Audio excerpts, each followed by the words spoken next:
Dobar dan i dobrodošli. Danas ću vam pokazati ova dva gorenja usisivača koje imam kod kuće.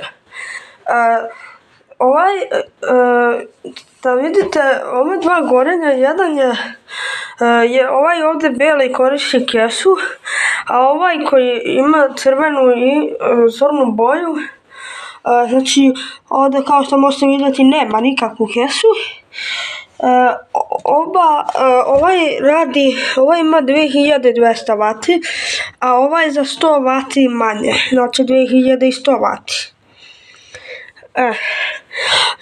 I oba rade na 220 V na izmeničnog napona, kao što vi to i već znate, jel da? Samo da znate, ovaj usisivač, on ne usisava baš najbolje, pa ga ne koristi niko, koristimo samo ovaj usisivač, ali ovaj ne, zato što sam ovdje bio stavio crevo.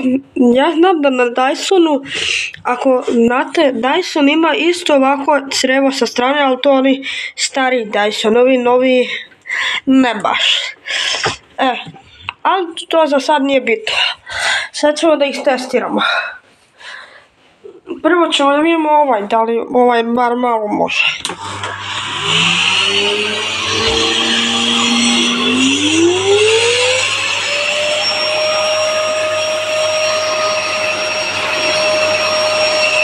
Znači vidite kako zvuči. A ovo ne radi.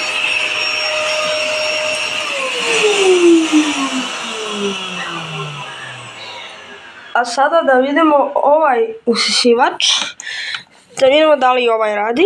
Ovaj znam da radi, vidite.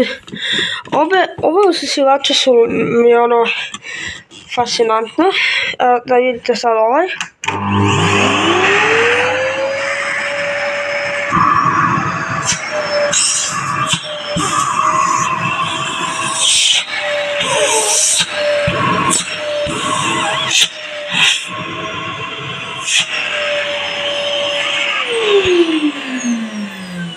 I eto, nadam se da su vam bila ova dva usisivača zanimljiva, ova dva usisivača.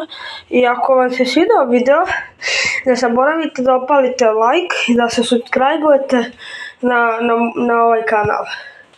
I ako su vam bili zanimljivi ovi usisivači, napišite u komentarima šta mislite o ova dva usisivača.